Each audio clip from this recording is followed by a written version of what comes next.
जागर पाई शिवालय रे भिड़ बलांगीर लोकनाथ मंदिर रे प्रबल गहली सकाळु सकाळु आसी बाबा दर्शन करुछंती भक्त ए संपर्क अधिक सूचना दउछंती बलांगीर ब्यूरो हेड चित्तरंजन मिश्र।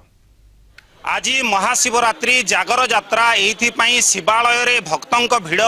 बलांगीर जेहेतु शैव शाक्त और वैष्णव धर्मर समन्वय मिलन पीठ से शिवालय रे भक्तों भिड़ जमी आपड़ देखिपे ये हूँ बलांगीर शिव मंदिर आपड़ देखिपे किभली भाव में भक्तों भिड़ जमी एवं दीर्घ समय धरी अपेक्षा करी देवदेव महादेव को आज दर्शन करुछंती भक्त माने देवदेव महादेव पाखरे गुहारी करुछंती कौन परंपरा रीतिनीति रही सीधा सड़क आलोचना करबा आज जागर यात्रा एइथिपाई कौन स्वतंत्र परंपरा रीतिनीति रही आज राति 3टार मंदिर खोला है मंदिर खोला नीतिकांति पूजा है भक्त आसिक दर्शन करुँच 40,000 रु ऊर्ध्व दर्शन कर सारे आसुँच पुलिस बाहिनी आसिक आमको सहयोग करुँच राति भोजन हम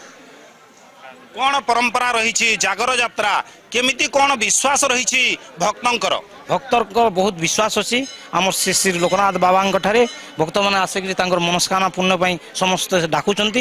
और मनस्कामना भी पुण्य हो। आज कौन स्वतंत्र रीतिनीति ठाकुरंकर आज आम कमिटी पिला माने आसिक समस्ते भी आमको सहयोग कर भजन हम। ओम नमः शिवाय। आज जागर यात्रा जेतु समस्ते बहुत खुशी अच्छु पूरा ब्रह्मांड रे आज चलीचे जे जागर यात्रा आ समस्त बहुत विश्वास जे शिव बाबा रूपरे से बोले समस्त आसिक आज तांको गुहारी करचन जार जाना मनस्कामना अच्छे पूर्ण हेसी से आसिक समस्ते एटा प्रति वर्ष गोटे महाशिवरात्रि पर्व बाबांकर आसे आओ ए महाशिवरात्रि पर्व रे